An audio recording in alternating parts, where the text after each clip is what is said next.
Pada momen titik nadir dalam hidup lo tuh apa sih, Par? Terus gimana lo bangkitnya? Ini soal sehat mental ya. Soal mental adalah ketika SMP broken home udah pasti tuh. Keluarga broken home, udah pasti wah hancur tuh. Broken home maksudnya? Bokap nyokap gitu kan. Divorce gitu kan. Okay. Terus kayak akhirnya nah ini dia nih. Banyak banget temen gua yang narkoba, yang apa karena alasannya udah broken home.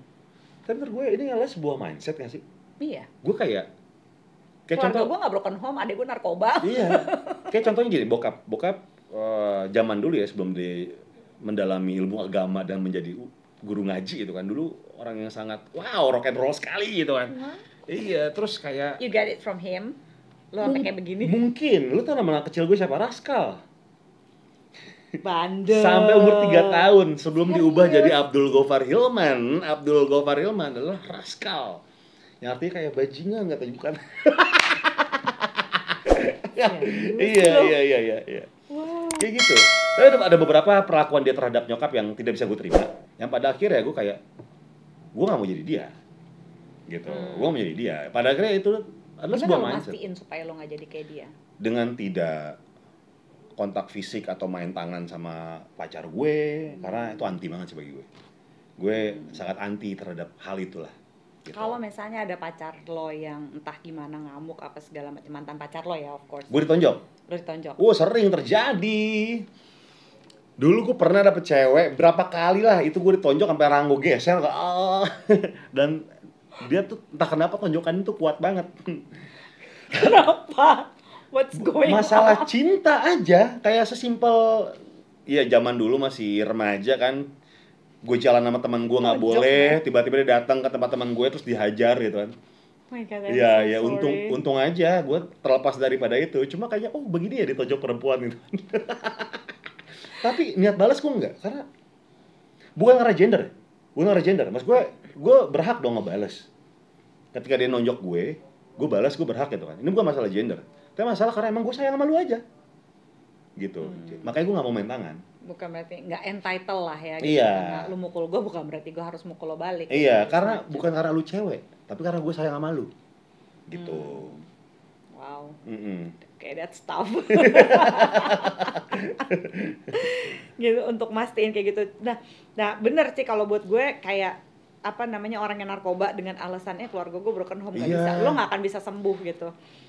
Itu sebuah mindset sih, banyak banget. Gue kalau misalnya, ya gue ngerti sih permasalahan tuh nggak bisa dibanding-bandingkan ya. Masalah gue lebih berat daripada lu gitu kan, itu nggak fair. Itu nggak fair. Masing-masing tuh punya ketahanan yang berbeda setiap orang gitu kan terhadap sebuah masalah gitu kan. Tapi gue cuma kayak pengen mengubah mindset aja sih. Makanya ketika ada sesuatu sebenarnya nggak gini loh. Bisa gini loh kita loh gitu loh. Makanya itu lo review resist gitu. Lu mau lihat perspektif yang berbeda dulu. Resist di sini artinya adalah ketika gue mendapatkan sesuatu atau mengalami sesuatu, gue akan berpikir dari sudut pandang yang berbeda dulu. Jadi semacam ada penolakan, nggak langsung terima aja. Dari situ gue bisa berpikir jernih nantinya. Itu supaya nggak gampang dihoaksin sama orang sih gitu ya. Itu ketika lo memproses lo kayak begitu. Kalau lo langsung nelen aja bulat-bulat ya, makanya ekstremis gitu. Dalam segala hal, bukan cuma agama doang. Betul. Gitu. Terus lo sebagai remaja broken home, sementara lo laki gitu ya, dan lo punya pandangan cukup negatif sama bokap lo, gimana lo survive jadi laki. Kan laki itu pada masa remajanya, kalau menurut tugas perkembangan psikologi ya, dia akan mengidentifikasikan dirinya kepada ayahnya. Betul. Sementara figur ayah saat itu nggak bisa memenuhi. Terus galau lo gimana lo ngatasinnya waktu itu, Par? Galau gua ya salah satunya adalah banyak sih. Paling beres adalah ketika kita lagi sedih atau lagi galau, ya paling beres adalah dengan menikmati pol-polan sih menurut gua. Wow. Gue nggak berusaha untuk pretend bahwa gue baik-baik aja, karena menurut gue tuh nggak sehat. Jadi ketika kita lagi putus atau disakitin, kita lagi sedih, ya sedih-sedihnya aja, nikmatin kesedihan lo. Lo mau nangis kayak mau apa kayak segala macam kan. Karena kalau kita selalu berpura-pura kayak enggak kok, gue baik-baik aja kok, enggak gue kuat. Itu enggak, masalah itu enggak bakal hilang. Makanya kenapa banyak orang susah move on dari pacarnya adalah dia selalu mencoba berusaha keras untuk melupakan. Padahal nggak bisa. Nggak bisa. Yang paling beres adalah ya menikmati kesedihan lo dulu. Selama berapa hari. Tapi kalau gue kasih deadline. Berapa lama nih lo habis putus, sedih seminggu ya. Habis itu lo harus sampai kejar lo nangis ya boleh. Kalau gue makan es krim berliter-liter terserah. Tapi semingguan. Tapi dengan catatan gue tidak menyakiti diri sendiri. Iya, kalau gue gitu. Dan abis itu ya udah kelar aja. Kalau move on sih gampang. Amarahnya yang masih sisa. Dan itu sebenarnya yang menurut gua lebih PR lagi dibandingkan move on ya. Amarah.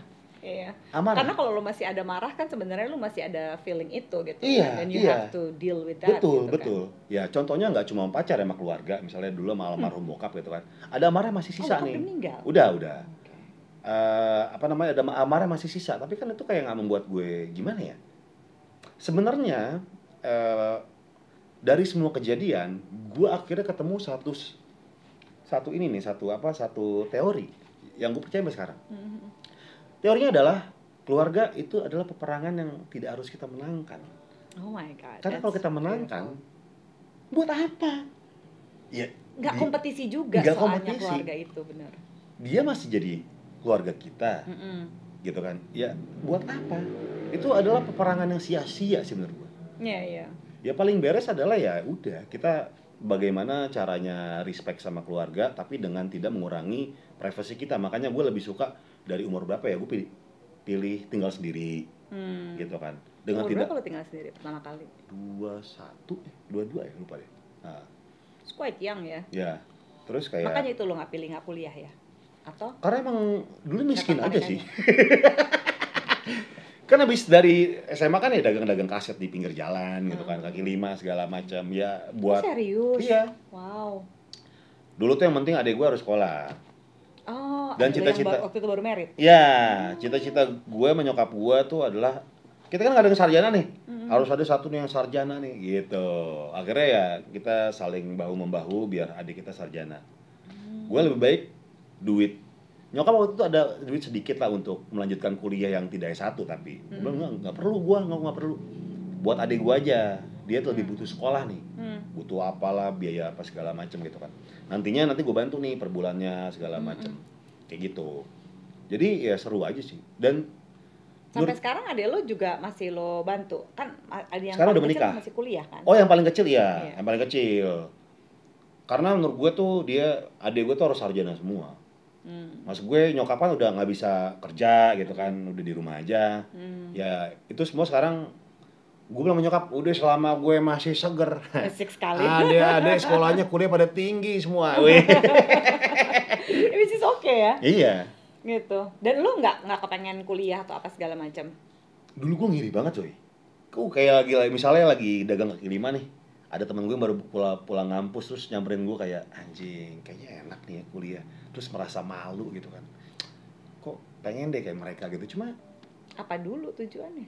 Itu dia kayak ya gue nih sekali lagi ngerubah mindset. Bukannya gue bilang lu nggak boleh sekolah ya, no enggak.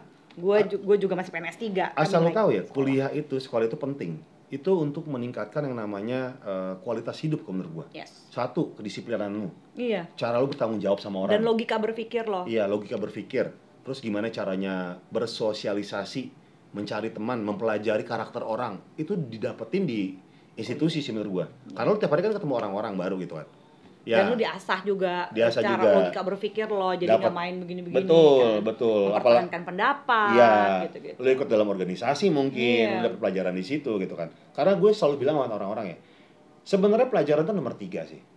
Nomor 5 mungkin kalau dalam sekolah. 1-4 adalah koneksi. Iya. Karena zaman sekarang CV yang paling keren, yang paling ampuh adalah orang dalam.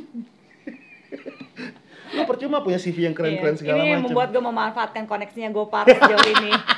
Walaupun susah sekali bertemu dengan dia. Jadi gue selalu bilang sama orang-orang ketika lu kuliah, ketika lu sekolah, lu harus yang namanya kenal orang sebanyak mungkin, berteman dengan sebanyak mungkin. Tapi sahabat, pilih-pilih. Oh iya, gue setuju banget. Iya, karena sahabat adalah keluarga yang kita seleksi nih. Lo mesti lihat sih pas waktu lagi acara di Lawless ya, waktu lagi launching gitu, dia kayak negor semua orang. Tapi gue bilang, gokil, lo hafal semua. Ada yang juga gue gak hafal, tapi dia tegur semua orang kayak per meja, per orang gitu. Ada beberapa sih yang of course lah gitu ya, yang gitu kan langsung nyebut nama gitu. Tapi gue tahu kalau yang dia gak kenal dia gak nyebut nama, tapi dia tetap negornya udah kayak ikrip banget. Nama siapa cuy? Iya gitu. Tapi dia negor semua. Buat gue itu iya energi sih banyak, tapi iya networking ya. Networking. This is how you network people. Iya semua lo, sekolah, lo kuliah segala macam. Contoh gini coy, ada satu teman sekolah gue, dia tuh dibully habis-habisan saat itu. Dibully habis-habisan gitu kan. Gue nggak nyebut SMP atau SMA ya, yang pasti kalau dia nonton pasti tahu, itu gue. Terus gue adalah orang yang saat itu sekolah ya suka berteman dengan orang-orang yang unik, yang nggak ditemenin sama orang, yang anak rohis, anak rokris, yang agama-agama gitu. Gue temenin tuh, yang anak orang kayaknya apa segala macam. Karena menurut gue seru nih ketika kita ngobrol dari keluh kesahnya orang, gue yakin banget gue akan mendapatkan sesuatu. Punya ceritanya masing-masing. Yang pada akhirnya anjing gue nggak ada apa-apa nih. Kesedihan gue gitu loh. Gitu.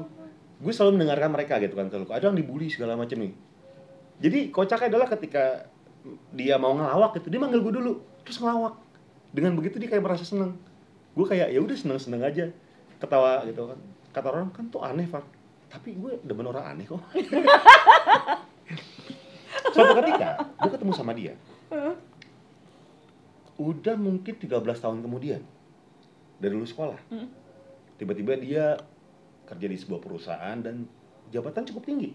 Dan dari cerita dia, naiknya itu cukup drastis gitu, pesat gitu. Dia nawarin gue kerjaan, nilai itu ratusan juta. Kayak, oke, boleh, ayo, segala macam. Terus kayak, gue gak pernah lupa, Far. Lu tuh pernah ngomong sama gue gini, Far. Lu tuh kalau jadi orang, lu harus tunjukin siapa diri lu sebenarnya. Karena setiap orang tuh punya keunikannya sendiri. Terus gue bilang, dalam hati gue gini, emang gue pernah ngomong gitu ya? Oh my god. Tapi dia inget banget sampai sekarang. Ya pas kita ketemu dan akhirnya dapat job gitu. Ini kata-kata yang bilang katanya people will forget what you're doing. Iya, yang menurut gue tuh kayak effortless aja. People will remember what you make them feel. Itulah ketika emang lu nyeplos segala macam sama temen lu sama orang. Tapi lu pakai hati maksudnya, ya kan? Kalau menurut gue saat itu kayak cuma nyeplos doang, biar dia tuh kayak lu harusnya ayo dong. Dan gue lupa. Bagi gue kayak itu cuma omongan selewat doang. Tapi bagi dia inget banget. Yang padahal ketemu dan kayak jadi intinya adalah orang-orang di sekolah lo, di kampus atau sekolah gitu kan. Lu nggak tahu kiri kanan itu bakal jadi siapa. So kalau lo jadi tukang bully, lu rugi sebenarnya. Bener, men. Iya kan? Iya. Gue pun dulu tukang bully. Tapi jatuhnya komedi. Bully apa sih komedi. Misalnya gue kayak meeting orang gitu kan. Tapi kayak lucu-lucuan aja, smackdownan gitu kan. Bully fisik dulu. Smackdown ya, dulu tuh gue orangnya bully fisik banget. Terus lu gak pernah dibully? Sering. Di sekolah? Iya. Nggak pernah. Lu yang ngebully? Gue yang ngebully, iya. Tapi, percaya atau enggak, abis gue ngebully, gue pasti akrab orang itu. Iya. Mungkin lo bukan dengan tujuan nyakitin? Enggak. Gimana? Karena emang buat bercanda gue kadang-kadang kelewatan. Saat itu ya, sampai sekarang juga sih. Cuma setelah itu tuh, gue akrab banget sama orang itu. Oh gitu. Sampai misalnya anak rohis atau apa segala macam. Lu percaya nggak? Dulu waktu SMA gue pernah ikut kebaktian. Karena apa? Gue penasaran. Bukan karena itu kan tiba-tiba ada salib kan di situ kan? Enggak, bukan. Karena penasaran, cuy. Oke. Apa sih? Apa namanya kebaktian itu tuh? Jadi kayak, lu kebaktian kayak gimana sih? Gak tau gue. Lu gak ikut gue nggak? Ya udah akhirnya 15 orang ikut mau gue nih, cuy. Kita kebaktian. Pas kebaktian, kakak-kakak Cinanya kan seneng. Wow, ada murid baru. Kita bisa kristenisasi. Mungkin gitu ya. Disambut. Oh iya. Weh, kakaknya ramah-ramah, men. Duduk nih kebaktian. Set. Pelajaran. Pertama nyanyi-nyanyi dulu kan. Ya gue nggak hafal, mungkin mereka nggak apa-apa lah. Pelajaran hari ini adalah musik-musik penyembah Lucifer. atau penyembah setan. Iya elah, Madonna pas zaman itu ya, rock and roll. Iya, terus sedih banget deh. Musik pertama kita disetelin Sex Pistol. Terus AC/DC. Terus apa? Terus kita nyanyi semua. Apa gini? Gila, nih agama keren banget ya. Ibadahnya karaoke. Akhirnya kita diusir karena kita nyanyi. Karena kita suka sama lagu-lagunya. Akhirnya kita diusir. Sampai pasti keluar, ini agamanya keren banget loh, cuy. Ibadahnya karaoke. Karaoke musik Sex Pistol lagi. AC/DC. Kita diusir sama kakak-kakaknya. Sedih banget. Nggak, gue penasaran sih. Apa ya, pada akhirnya, karena teman-teman gue banyak yang rockers juga. Banyak yang rohis. Dan kadang-kadang ketika mereka nginep sama komunitasnya yang satu agama kan suka gitu kan. Di satu rumah gitu kan. Gue ikut dengan agama yang beda gitu kan. Karena ya mereka seru-seru aja sih. Sebenarnya nggak seserem yang orang-orang kira kali ya. Mungkin yang kata lebih tepatnya tidak se-eksklusif yang orang-orang kira. Oh iya. Jadi kayak lu kan nggak pernah tahu ketika lu nggak kenal apa sih segala macam. Jangan berasumsi dulu.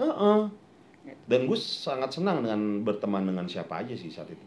Tapi miris nggak sih, jadi lu kan sangat terbuka gitu ya. Ini lu bilang nih adalah peluru lo tuh. Ya, amunisi lo gitu ya, gitu untuk which one, mana tuh, respect, untuk lo menghargai perbedaan. Tapi ada beberapa momen kan dalam hidup lo kayak lu nggak di-respect sama orang lain, lu dituduh pelecehan seksual, dibully apa segala macam, dibully ini itu gitu. Lu ngerasa masih fair nggak sih maksudnya?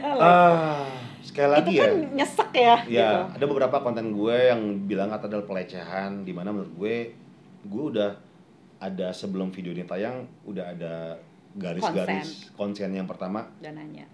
Ya hanya masalah dia mungkin sorry to say dia punya payudara yang besar, dan ketika di video itu gue sama sekali tidak nggak mengobjektifikasikan salah satu anggota tubuhnya. Iya, gitu kan, gue tidak membahas payudaranya, gitu kan, gue bahas biasa aja. Tapi karena emang dia gede, mau diapain men? Lagi lu mau pakai baju apa juga gede. Lagi di situ baju. Dan emang nggak ya emang begitu gitu. Begitu adanya. Kan? Dan gue selalu bilang nggak ada nyangkut ke sana pula omongannya. Dan gue selalu bilang sama tamu gue, pakai baju apa nih, Abang Nova? Baju apa aja menurut kamu nyaman. Iya. Jadi nggak pernah disuruh-suruh aneh-aneh mau Gofar. Nggak pernah. By the way. Dan abis itu kayak ada kata-kata yang nggak oke nggak sih? Atau kalau misalnya mau, gue kirimin videonya. Kalau ada beberapa part yang nggak pengen lu bilang gue aja, ntar gue potong. Karena proses editing sebelum naik ya. Iya. Dan gue juga bisa bici-bician sama dia. Kalau misalnya gue kan nonton beberapa videonya gitu ya, mau ngelihat kengehean dia bertanya dan segala macam bercandaan gitu. Buat gue sih biasa aja. Karena kalau misalnya ada videonya juga yang gue anggap gue ini pelecehan nih, dia siapa tahu orang kadang-kadang kan nggak sadar, unintentionally gitu ya, gitu. Jadi pasti gue akan negor juga. Anyway. Tapi itu gue pengen nonton 2 kali bilang biasa aja, perasaan apa ya? Tapi sekali lagi ya, perbedaan pendapat sih itu lumrah aja. Cuma yang jadi masalah adalah ketika lu benci sama seorang, percaya sama gue, apapun yang dilakuin, napas aja, kedip aja pasti salah di mata lu. Orang makan kerupuk aja lu bisa bilang gini, gila men, makan kerupuk yang punya dunia, elah kerupuk doang kan. Kayak lu udah punya alasan untuk membenci gitu. Tapi sekali lagi ya, paling beres adalah dengan tidak menghiraukan sih. Ya, kecuali kalau misalnya sampai besar dan teman-teman emosi jiwa sih soal itu. Kalau gue sih barometernya teman-teman dekat gue. Ketika gue ngelakuin satu kesalahan di sosial media gitu misalnya, teman-teman dekat gue yang pertama kali negor, berarti itu yang salah sih. Ada sesuatu yang salah dalam diri gue. Gue nggak bisa defensif. Tapi ketika ada orang nggak dikenal hanya cuma untuk nyerang gue doang, ya gue sih nggak anggap sih. Iya, gue pernah baca komentar lo yang ketemu ya di Menara Saida lantai berapa, gue sampai koprol ngakak. Padahal hantu. Mau ketemu hantu banget sih itu, asli kurang kerjaan. Nah, gue kemarin ngasih PR ke Gopar. Lo bawa 3 benda yang paling pengaruh banget deh dalam hidup lo. Pengaruh dalam bentuk apa? Misalnya lo nggak bisa kerja tanpa ini, atau misalnya gila nih titik balik hidup gue banget nih gitu nih. Benda itu apa aja, Pak? Yang pertama adalah, ini sebenarnya gue penting banget dan gue harus bawa ini tiap hari. Dan lo percaya, benda ini tuh nggak cuma ada di kantong gue, di dompet ada, di tas ada, di mobil ada, di kantor ada. Bukan kondom kan? Bukan. Kali itu di dompet aja. Dompet aja. Awas expired. Iya, minyaknya nggak ada tiba-tiba. Ada sisir. Oh, waktu syuting juga ini juga yang bawa-bawa tuh. Lo kan ada tuh pas lagi syuting kan lo gini-gini. Iya, udah patah. Ya Allah. Gue tuh sisir gue udah banyak banget. Sisir gue tuh mungkin ada 8. Tapi kan klimis lo itu andalan lo ya emang ya? Karena menurut gue adalah jambul segala aja. Gue tuh fetish sama rambut bagian tubuh. Kalau aja bagian tubuh apa yang paling lu banggain? Gue dengan lantang bilang adalah rambut. Nah, lu laki-laki bye-bye lo hormon lu terus tiba-tiba bikin tiba-tiba botak kan? Kelar iya, itu nangis Bombay dah. Itu dia paling kayak pemain bola tuh Wayne Rooney tanem. Ditanam. Begitunya. Atau kayak Donald Trump pakai wig di atas. Iya. Nggak apa-apa sih asal jangan jadi narsistik aja. Terus apa lagi? Yang kedua adalah mikrofon di handphone. Oh, oke. Ini mikrofon buat taruh handphone ya. Kebetulan handphone gue iPhone, ya di Android juga ada sih yang keluarin. Tapi intinya adalah mikrofon ini adalah penyambung nyawa gue. Oke, penyambung nyawa lo. Jadi gini, gue kan penyiar. Juga sering isi voice over. Sering podcast juga gitu kan. Ada banyak. Dan pernah siaran berapa? 48 jam? 34 jam. 34 jam. Iya, parah banget sih, heboh banget. Non-stop. Sampai tidur di sana, hidup di sana. Iya. Ngoceh terus. Mikrofon ini adalah ketika misalnya gue lagi wah, kayaknya gue harus punya nih, keren banget nih. Ini apa? Ini mikrofon juga. Sama, dua-duanya sama fungsinya, cuma beda bentuk aja. Oh iya. Yang satu ini udah lama banget, udah berapa tahun, ini sampai digigit anjing gue si Broto. Broto tuh obsesif. Aduh, Broto. Baiklah. Dia mah digigit-gigitinnya sama anjing gua. Jadi kalau misalnya kerjaan gua tuh kalau misalnya voice over gitu kan, gue studio tiba-tiba kayak Far, bisa nggak adlibsnya di retake daripada gue balik lagi ke studio, lebih baik gue dalam mobil yang kedap, cari yang kedap gitu kan, gue voice over di situ. Atau kayak misalnya gini tutupin bantal, gue voice over daripada gue balik-balik lagi. Atau kalau misalnya bikin kayak vlog segala macem, gue nggak perlu bawa kamera yang gede-gede, tinggal bawa gini doang, udah kayak. Gue inget waktu lagi ada acara lagi ada kerusuhan yang di Bawaslu itu Sarinah kan lu pakai handphone lo kan, yang pagi-pagi lu dateng. Betul. Orang bilang katanya, wah ini memanfaatkan situasi segala macam. Men, gue bertugas. Gue suruh live report di bawah sama kantor Sarinah. Iya, dan lo sampai mesti gosok-gosok odol segala macam. Pertama kali lo kepedihan gitu kan, pakai handphone kan? Pakai handphone. Jadi ini mikrofon sih. Karena gue adalah orang yang mengagungkan audio. Karena jualan bacot. Dan waktu pertama kali gue lagi mau bikin YouTube itu kan gue sempet curhat kan sama dia. Dia ngasih lihat tuh dia belajar ngedit segala macam tuh dari YouTube.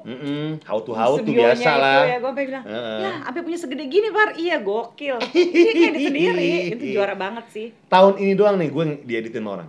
Gue hire orang satu tim gue untuk edit. Sebelumnya gue ngedit sendiri. Iya. Awalnya seneng Zoe. Wih, belajar ngedit, lama-lama kayak aduh capek ngedit. Iya, dan waktu lo kan, waktu lo yang sekian purnama itu susah, masih dendam gue. Kalau ketemu lucu saya. Ini yang kedua, yang ketiga adalah mobil. Oke. Ada mobil gue di fotonya di sini. Ini adalah mobil jenisnya E39 528i BMW tahun 2001. Ini mobil yang jenisnya wagon agak panjang, beda dari sedan. Kenapa mobil ini gue bangga-banggakan adalah jadi gue orang dendaman, Zoe. Oke. Dendam sama ya kita ya. Gue dendam sama sesuatu yang gue nggak punya saat masih miskin. Jadi gue sekarang beli barang adalah cenderungnya beli barang yang tidak bisa gue beli pada zaman dulu. Makanya barang-barang kayak bukan kita semua kayak begitu ya, Pak? Nah, tapi kayak bisa dibilang kayak gue terlalu obses. Lu obses, bener. Lu bayangin, mobil ini nih warna putih. Dari dulu waktu SMA, gue ngeliat mobil ini lewat, zang. Dengan velg, anjing mobil keren banget. Velg segala macam gue apalin nih. Langsung gue harus punya posternya. Jadi posternya dulu yang gue punya. Tentunya dengan velg yang sama. Wah, dapet tuh. Saat itu tuh 2001 lihat mobil itu. Akhirnya baru kebeli itu 2018. Wow. Plek-plekan, velg harus sama. dan tuh setengah mati. Tapi kan itu mobil lama, kenapa nggak yang baru, which is you can afford it kan? Karena gue ada satu yang belum kelar nih, dendam belum kelar nih. Peleknya sama, warnanya sama, sampai warna-warnanya sama. Nggak rewel mobilnya apa segala ya macam. Lumayan sih, cuma karena secara cinta ya? Okay. Kalau cinta mah dihadapin aja. Lo mau cinta, mau ngambek apa juga tetap gue jajanin. Sebentar lagi masuk zona anti galau sih, friends. Sampai gue baru nih kebeli, jadi kayak salah satu mobil yang gue, wah akhirnya gue punya gitu lah. Pantesin segitu amat. Gara-gara tadi lagi ngomong ngambekin juga kayak gitu boleh gue jajanin nih. Kalau misalnya nih sudah masuk zona anti galau ya dari Zitok ya. Dijejerin semua mantan lo dari zaman dahulu kala sampai sekarang. Kira-kira mereka akan bilang apa ya tentang lo? Ini kalau sombongnya nih ya. Wah, ini sih, tapi ini agak tai sih. Gue pernah turn off ya. Jadi dia tuh pengen tipikal orangnya kalau berhubungan seks harus ada musik. Dan musiknya keras. Dan lu tau musik apa yang diputer? Ya kayak musik TikTok yang tong tong teng tong teng tong teng tong teng tong teng tong teng teng tong teng teng. Terus banget kita kayak kalau gini anjing. Ya ini membuat aku turn on. Do you wanna dance?